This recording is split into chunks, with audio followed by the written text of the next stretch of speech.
তারপরে আমাদের এখানে একটা মাদ্রাসা খুলেছেন। অতএব আমাদের এখানে মাদ্রাসার ছাত্ররা আমরা চলাফেরা করার জন্য একটা রাস্তা দিয়েছেন। তারা এই রাস্তাটাকে কিভাবে মাদ্রাসা বদ্ধ করা যায়, এই রাস্তাটাকে কিভাবে করা যায়, তারা সেই চক্রান্ত করে এসব কাম করে। তারা অনেক কথাবার্তা করে, বাজে বাজে কথাবার্তা বলে। তারা বলে হাজি সাহেব হজ করতে গেছে, এটা বলে মিথ্যা। তারা বলে হাজি সাহেব, হাজির নাম বললে এটা বলে গুনাহ হবে। তারা এই সমস্ত কথাবার্তা বলে। নলুয়া আলফালা মাদ্রাসা কমপ্লেক্স এবং নলুয়া আলফালা মসজিদদের বিরুদ্ধে কিছু লোক অপপ্রচার চালাচ্ছে। এক হচ্ছে মতু মিয়া, আর হচ্ছে মতু মিয়ার ছেলে নূর ইসলাম। তারা আমাদের সমাজকে ধ্বংস করার জন্য এবং আমাদের সমাজের শিক্ষার্থীদের শিক্ষা ধ্বংস করার জন্য তারা আমাদের এই শিক্ষা ব্যবস্থাকে নিচে নামানোর জন্য তারা একটা ফায়তারা করতেছে।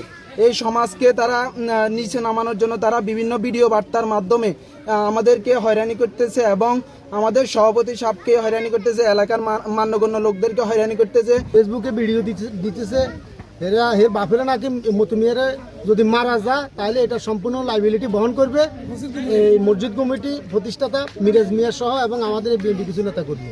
এদের নাম মেনশন করছি। এরা বলতেছে 5 আগস্ট বিগত জুনের 7 তারিখ থেকে অদ্যাবধি পর্যন্ত তারা রাজনৈতিক শিকার হইতেছে, প্রতিহিংসা শিকার হইতেছে। এরা বাড়িঘরে থাকতে পারতেছে না, অথচ গত পরশু দিনও তারা এই শান্তিনগর দোকানে যায়, আমাদের সাথে একসাথে যায়। এরা সবসময় দেখি বাড়িঘরে চলাফেরা করে। আর যাদের বিরুদ্ধে বলতেছে এরা কিন্তু বর্তমানে এলাকাতে নাই। এরা মূলত এগুলো করতেছে সমাজে প্রতিহিংসা সৃষ্টি করতেছে, মসজিদ ধ্বংস করতেছে, মাদ্রাসা ধ্বংস করতেছে, শিক্ষা ব্যবস্থা ধ্বংস করতেছে।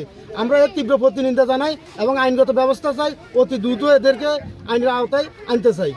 ওনার সম্মানের উপরে যে মান্যহানি করছে, আমরা চাই এই সমাজ ওনাদের দ্রুত বিচার। কারণ ওনার মতো একটা সম্মানী ব্যক্তি না, উনি আমাদের এখানে একটা বাতি জ্বালাচ্ছে, বাতিটা যে নিবে তো চাইছে তার বিচারমূলক শাস্তি হবে। উনি খুব একটা গণ্যমান মানুষ আমাদের এলাকার আসলে তার গরিব দুঃখী মাদ্রাসা, প্রতিটা মাদ্রাসা দেখতেছে, গরিব দুঃখী ফাঁসি দাঁড়াতেছে, কেউ যদি অসুখ বিসুখ হতেছে ওনার কাছে বলে, উনি খুব সহযোগিতা করতেছে। উনি একটা ভালো লোক, ওনার নামে বদনাম এটা কেন করতেছে, আমরা এটার প্রতিবাদ বিচার চাই।